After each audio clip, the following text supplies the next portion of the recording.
क्या आपने कभी सोचा है कि लालच इंसान को कहां तक ले जा सकता है? आज हम आपको ले चलेंगे एक ऐसी पौराणिक और खौफनाक कहानी की ओर, जहां हवाओं में भी सिसकियां हैं और हर कदम पर मौत का साया। ये कहानी है तुम्बाड़ की, एक गांव जहां दफन है सदियों पुराना खजाना, लेकिन उस खजाने पर है श्रापित देवता हस्तर का खौफनाक पहरा। क्या आप जानना चाहेंगे कि लालच का अंजाम क्या होता है और कैसे एक खजाने की खोज ने विनाश का दरवाजा खोला? तो बैठिए, क्योंकि ये कहानी आपको सांसें थामने पर मजबूर कर देगी। तैयार हो जाइए तुम्बाड़, लालच और पौराणिक कथाओं की डरावनी कहानी के लिए। एक ऐसी यात्रा जो आपको रोमांच और डर के सागर में डुबो देगी।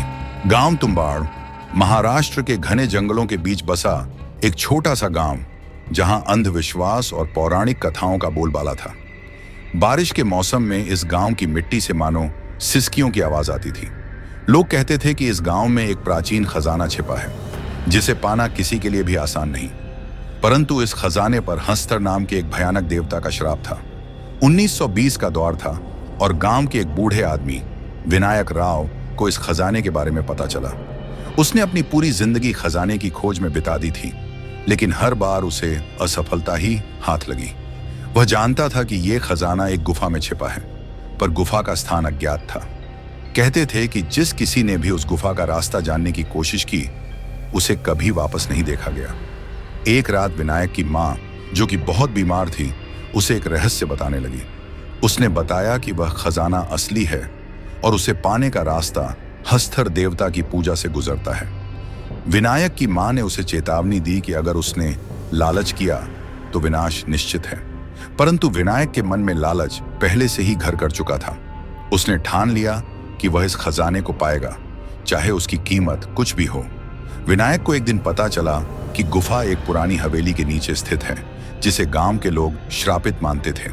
वह हवेली सदियों से वीरान पड़ी थी और लोग उसे भूतों का घर कहते थे। बिना किसी डर के विनायक ने हवेली की ओर कदम बढ़ाए। हवेली के अंदर का माहौल बेहद भयानक था। हर कोने में धूल और मकड़ियों का जाल फैला हुआ था, लेकिन विनायक की निगाहें सिर्फ खजाने पर थीं। उसने हवेली के तहखाने में एक गुप्त दरवाजा पाया जो गुफा की ओर जाता था।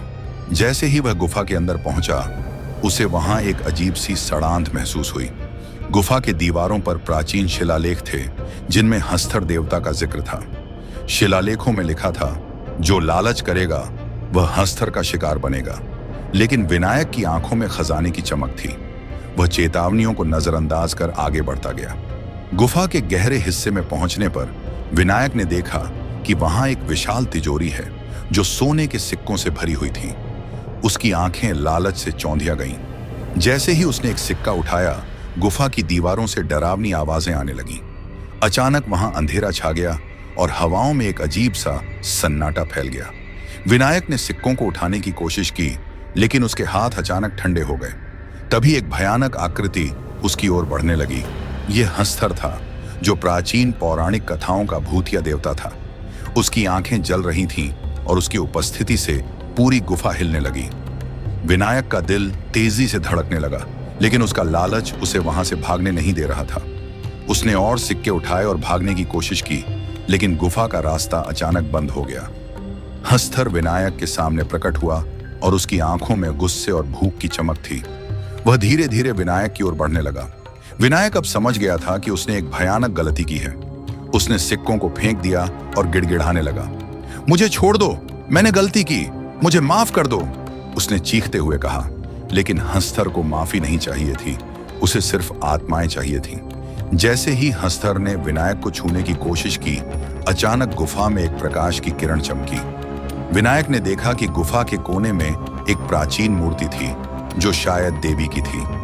वह समझ गया कि उसे अपनी जान बचाने के लिए देवी की शरण लेनी होगी। विनायक ने तुरंत देवी की मूर्ति के सामने हाथ जोड़े और अपनी जान की भीख मांगी। उसने वादा किया कि वो कभी लालच नहीं करेगा और उस खजाने को हमेशा के लिए छोड़ देगा। तभी एक चमत्कार हुआ। हस्तर की आकृति धीरे धीरे गायब होने लगी और गुफा का रास्ता खुल गया। विनायक ने बिना देरी किए गुफा से बाहर की ओर भागना शुरू किया। जब वह हवेली से बाहर निकला तो उसकी आंखों में आंसू थे। वह जान चुका था कि लालच का अंत हमेशा विनाश होता है। उसने गांव वापस जाकर अपनी मां की सारी बातें याद की और वादा किया कि वह अब कभी लालच नहीं करेगा। विनायक ने उस दिन के बाद कभी खजाने की बात नहीं की, लेकिन तुम्बाड़ की हवेली और उस खजाने की कहानी आज भी लोगों के दिलों में बसी हुई है। कहते हैं कि अगर कोई उस हवेली के पास भी जाता है तो उसे हवाओं में विनायक की चीखें सुनाई देती हैं। गांव के लोग उस जगह से दूर रहते हैं, लेकिन लालच के भूत ने कई लोगों को अपनी ओर खींचा है। क्या आप जानते हैं कि तुम्बाड़ जैसी जगहें सच में मौजूद हैं? ऐसी कई कहानियां हैं जो हमारे बीच आज भी रहस्यमयी तरीके से छिपी हुई हैं। अगर आपको ये कहानी रोमांचक लगी तो वीडियो को लाइक करें, अपने दोस्तों के साथ शेयर करें और हमारे चैनल को सब्सक्राइब करें। कौन जानता है, अगली बार हम आपको और भी खौफनाक सच से रूबरू करवाएं।